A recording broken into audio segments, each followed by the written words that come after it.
Look at it, Vikram, Dr. Tharoor, August 14th. In this Amrit Mahotsav year, the Prime Minister of the country says it should be looked at as Partition Horrors Remembrance Day. Do we want to rekindle the scars of the past, or do we want to look ahead? I mean, this is where it comes to it. Whether our politicians of the time are selectively interpreting history to suit their political ends. Rajdeep, I think it was philosopher George Santana who had said, those who cannot remember the past are condemned to repeat it. George Santana. And so 2 million people dead, 15 million or so displaced, one of the largest displacements in human history, in at least the recent times. As I said, I don't know the political motivations of what might happen of that. But world over, when you have Holocaust museums, are they all celebrating the Holocaust? When in Israel, in Germany, or in the US, when people go to the Holocaust museum and see those horrors, even now, of what happened in those gas chambers, are they celebrating Hitler? Or is it a reminder that history gives to you that these excesses should never happen again? It should never be committed again. So I think... That's a historian speaking, not a politician. I said, luckily, fortunately not. Dr. Tharoor, you're a politician. Let's be honest. What is Partition Remembrance Day about? Remembering the horrors of partition? Well, I think I was probably the first to tweet against this declaration by the Prime Minister that it should be marked as Partition Horrors Remembrance Day, because it seemed to me targeting specifically these healed wounds and scratching them. But having said that, I'm all in favor of memorializing what happened in partition. There's a very good partition museum in Amritsar. Let's have more. I mean, I've talked about memorializing the atrocities of colonialism. Not because today I want us to go and revolt against the Brits. That's over. That's history. But we should understand. We should, as I've said in talking about my book, I've said we must definitely forgive, but we must not forget. Now, the problem is here we have people who are not only prepared not to forget, who even want to revive memories, real or imagined, of what people have forgotten, and then, instead of forgiving, want to punish the supposed descendants of those who perpetrated those wrongs. That's your fear. You cannot correct the wrongs of yesterday by creating new wrongs for tomorrow.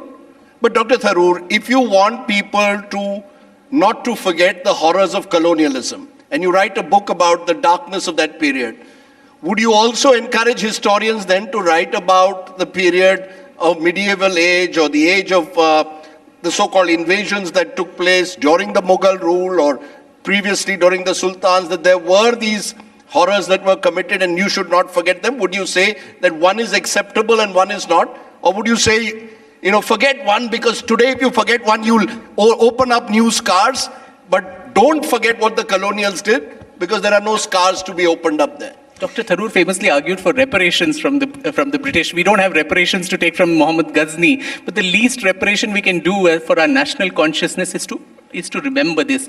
But you can't remember it by demolishing a mosque and building a temple. I mean, you're again bringing politics to me. So 80 million was the fall in the subcontinent's population between 1000 CE and 1525 with the end of the Delhi Sultanate. So these 80 million people, largely Hindus in this subcontinent, they just didn't drop down dead.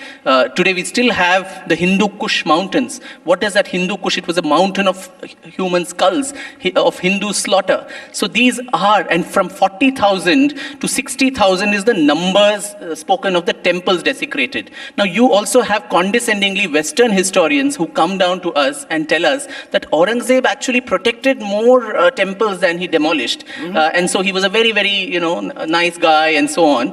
We know these kind of condescending historians who come and teach us what to be tolerant about and intolerant about. So obviously Hitler also could have probably massacred a lot more Jews. He didn't do it, so was he a saint for that? So I think these kind of perversions and it's, I think, an intellectual crime to subvert or subordinate the truth to political considerations, which happens on both sides. And to tell the truth as it is with a group of non-ideologically leaning historians, I think is the is the need of the hour to ensure that the story of India finally gets told to the future generations. Why can't and it is be not told by subsumed. multiple voices, Vikram? Why Yes. can't we have... So you have a Gyanendra Pandey writing about example after example that he's dug up of Hindu-Muslim cooperation during these periods. Sure. And by all means, also have a historian cataloguing all the misdeeds and the Sitaram temple Goyal. destruction and so on, whoever, Sitaram Goyal, if you like. Let them both be there. My That's point not is, allowed, no, but Dr. at the Tharoor. moment That is you've the got a problem. situation where one sets one point of view is in power and is imposing that point of view in everything from school textbooks in the states where they're ruling, down to the official national. I mean, even talking about this Horrors Remembrance Day is a very clear demonization Honestly, of one community. on social media, I think this government's so-called supporters would actually castigate the government that they're not doing enough to change the textbooks. Because in 7 years in power, and you had a former HRD minister who said we take pride in not a single line of the textbook has been changed. So I don't know what. For example, one minute. We now have a film. No, we have a filmmaker, Mahesh Manjrekar, who wants to make a film on Godse. Announces the film on Gandhi Jayanti.